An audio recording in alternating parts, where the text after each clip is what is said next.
Hello guys, welcome to our channel Tech with Ashutosh. Today we are going to see this interesting feature from iOS 17.3. So as you can see, my access to the phone is blocked, where it is giving a notification like iPhone may be too close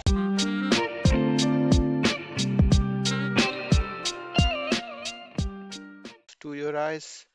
So to keeping your iPhone at arm's length can protect your eyesight. So let's see how can we can turn this feature on. This is a very good feature and it can help you to protect your children's eyesight and your eyesight as well.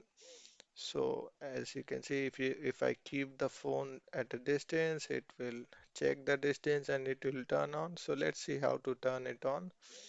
We have to go to setting. After going to setting, we need to go to screen time.